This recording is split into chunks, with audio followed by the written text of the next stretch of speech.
Përshëndetje nderuar teleshikues, jemi në fleshin informativ këtu në News 24, do t'ju njohim tani shkurtimisht me informacionet e fundit.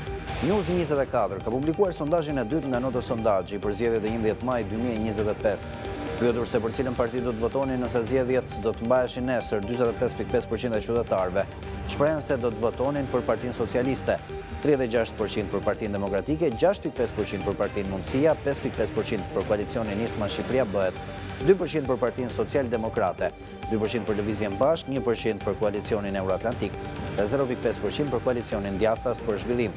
Në krahasim me sondazhin e parë realizuar nga Noto Sondazhi, Partia Socialiste ka një rënje me 0.5%, ndërsa Partia Demokratike ka shënuar një rritje me 1%.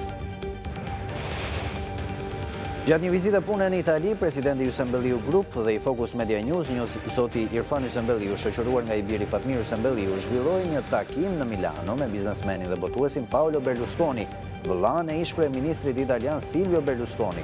Takimi u përqendrua në mundësitë e bashkëpunimit në fushat e biznesit dhe mediave, duke hapur rrugë të reja për partneritete strategjike midis të dyja palëve.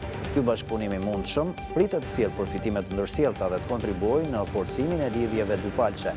Në shenjë mirënjohjeje dhe kujtimi, Paolo Berlusconi i dhuroi presidentit Hysembelliu një album nga jeta e Silvio Berlusconit si simbol i respektit dhe lidhjeve të forta mes dy botëve, të biznesit dhe medias.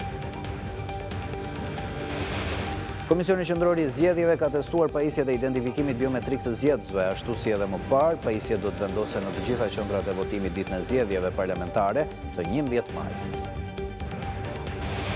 Ministri i Shtetit për Pushtetin Vendor Arbian Mazniku është marrë në pyetje nga Prokuroria e Tiranës për më shumë se 4 orë, ndërsa po hetohet për akuzën e shpërdorimit të detyrës.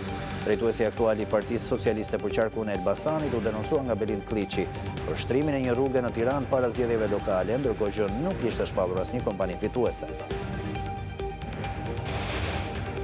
Gjykata e posaçme rrëzoi kërkesën e ish kryeministrit Berisha për përjashtimin e gjyqtares Flojera Davidi nga shqyrtimi i çështjes së tij. Kërkesë për përjashtim u bë edhe me argumentin se Davidi është e njëanshme në gjykimin e çështjes për shkak se rrëzoi me vendim të ndërmjetëm kërkesat e mbrojtjes për pavlefshmëri të akteve. Duke qenë se dosja Partizani do të vijojë të shqyrtohet nga e njëjta gjyqtare në seancën e datës 5 maj, pritet që të vendoset për kalimin ose jo për gjykim të dosjes. Sali Berisha akuzohet nga SPAK për korrupsion të kryer në bashkëpunim lidhur me procesin e privatizimit të ish-klubit sportiv Partizani. Pas vrasjes së 58 vjeçarit Renato Hoxhaj në Vlorë, News 24 ka mësuar detaje të reja. Sipas familjarëve, 58 vjeçari është kërcënuar nga disa ndërtues, të cilët i kanë kërkuar truallin dhe banesën për ndërtimin e një pallati, ndërsa i ka refuzuar t'u jap. Nga ana tjetër, një nga kamerat e sigurisë në zonë ka filmuar autorin e vrasjes.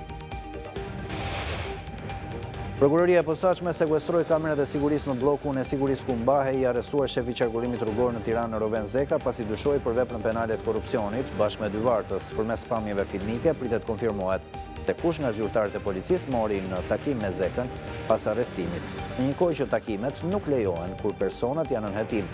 Pasi të identifikohen zyrtarët, do të merren në pyetje lidhur me motivet e takimit. Roven Zeka, shefi i sektorit të aksidenteve Sokol Novaku dhe oficeri i policisë gjyqësore Edison Tabaku janë të arrestuar në ndyshimet për korrupsion. 8 raste trafikimit kanabisit me përqindje të lartë THC-je nëpërmjet postës nga Shtetet e Bashkuara të Amerikës janë zbuluar nga autoritetet brenda këtij muaji. Prokuroria e Tiranës bëri me dije se gjatë operacioneve janë sekuestruar 15 kg kanabis. Kanabisi me përqindje të lartë THC-je transportohej nga SBA-t drejt Shqipërisë nëpërmjet pakove postare, një fenomen i zbuluar nëpërmjet hetimeve proaktive dhe i shtrirë në pothuajse gjithë territorin e vendit. Kanë arrestuar dhe shpallur në kërkim si të implikuar në këtë veprimtari kriminale 12 persona.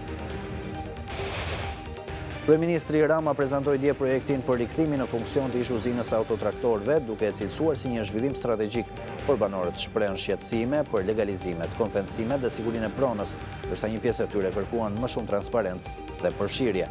Ndërkohë vënia e pronës publike në shërbim të privatit, duke hequr dorë nga një projekt me karakter social, siç ishte ndërtimi i banesave sociale në këtë zonë, ngre shumë pikpyetje. Sali Berisha premton mbështetje për bizneset eksportuese, pasi sipas tij janë të dëmtuar dhe prekur nga rënja e euros. Kreu i Demokratëve sulmoi qeverinë aktuale se nuk ka bërë asgjë për biznesin fason. Kreu i PD zotohet se në qeverisjen e tij do të garantohen minimumi jetik 200 euro, ulja e çmimit të energjisë dhe ujit.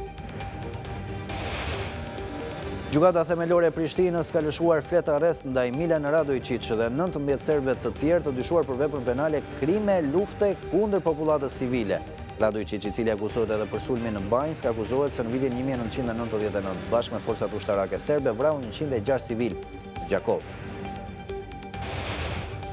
Presidenti rus Vladimir Putin ka njoftuar një armpushim të përkohshëm në luftën në Ukrainë. Kremlini ka thënë se armpushimi do të zgjasë nga mëngjesi 8 maj deri më 11 maj, që përkon me festimet e fitores për të shënuar fundin e luftës së dytë botërore. Në një deklarat thuhet se Putini e shpalli armpushimin bazuar në konsiderata humanitare.